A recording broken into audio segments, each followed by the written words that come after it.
Baik. Assalamualaikum warahmatullahi wabarakatuh. Alhamdulillah rabbil alamin wassalatu wassalamu ala asyrafil anbiya'i wal mursalin wa ala alihi washabihi ajma'in. Alhamdulillah, bersyukur kita kepada Allah Subhanahu wa taala kerana kita diberikan kesempatan dalam hari ini. Saya Ahmad Afiq bin Abdul Rahman mewakili kumpulan saya dalam tajuk peranan manusia di muka bumi ini. Baik.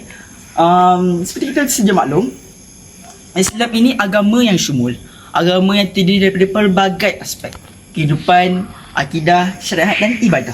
Semana kita tahu Allah Subhanahu wa taala telah menciptakan kita dengan asbabnya tersendiri. Kenapa kita rasa kita pernah terfikir tak kenapa kita ni diciptakan oleh Allah Subhanahu wa taala? Kenapa pada hari ini kita dapat berdiri di atas muka bumi Allah?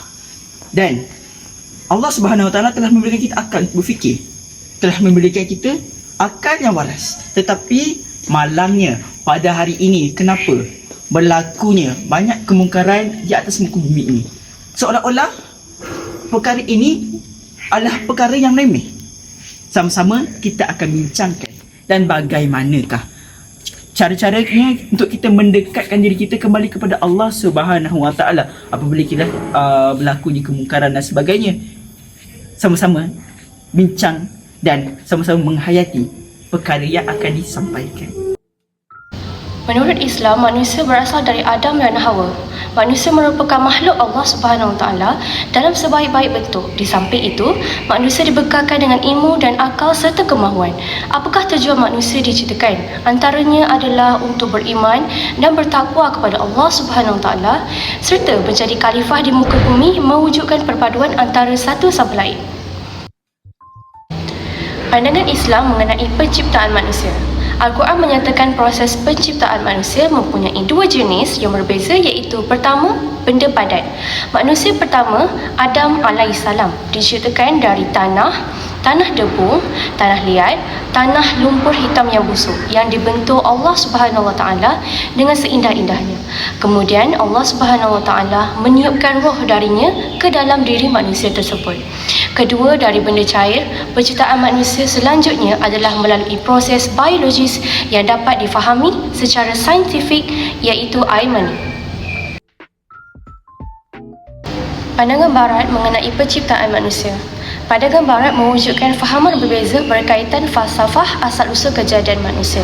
Maka terdapat 4 teori kejadian manusia. Yang pertama ialah Plato, merupakan jiwa dan raga. Menurut Plato, manusia adalah makhluk ganda.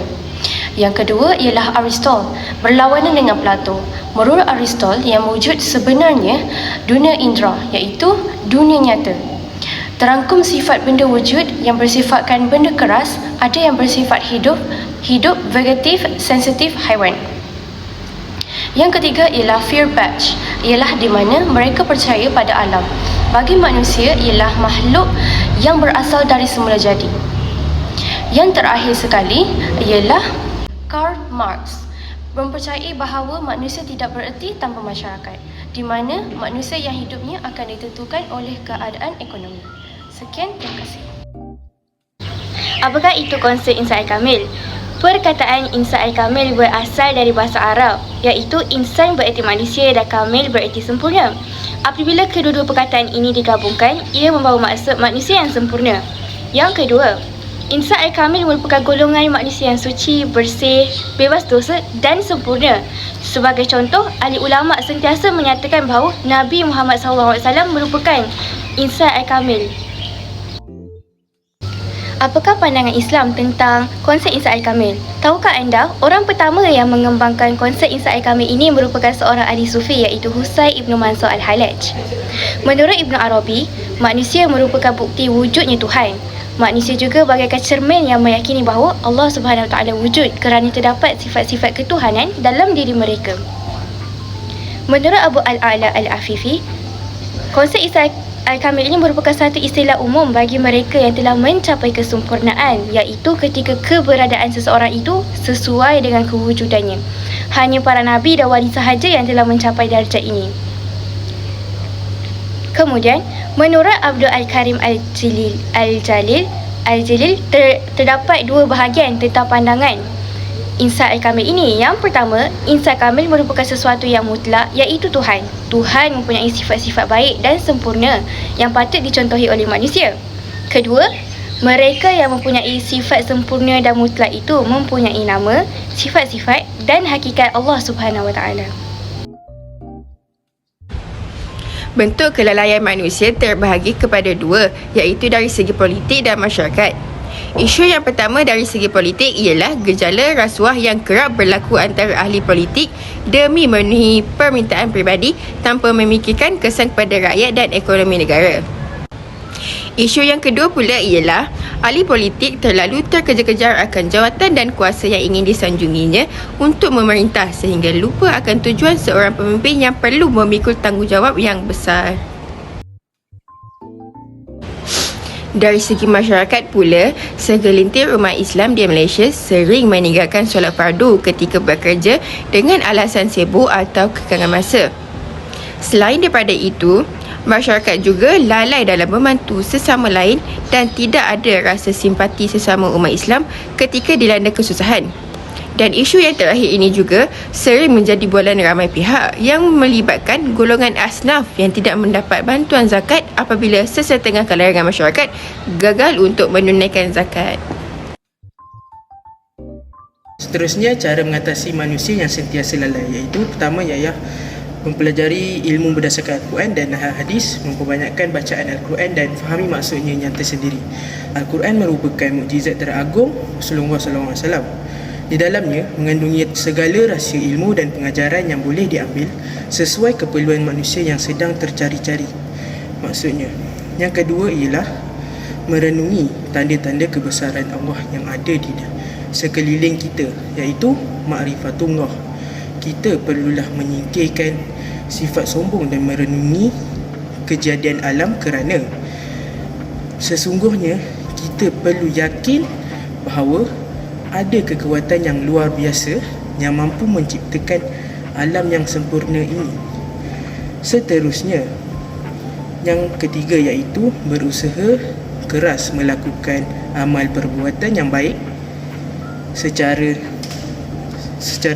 ikhlas dan tidak menunjuk-nunjuk kepada orang ramai.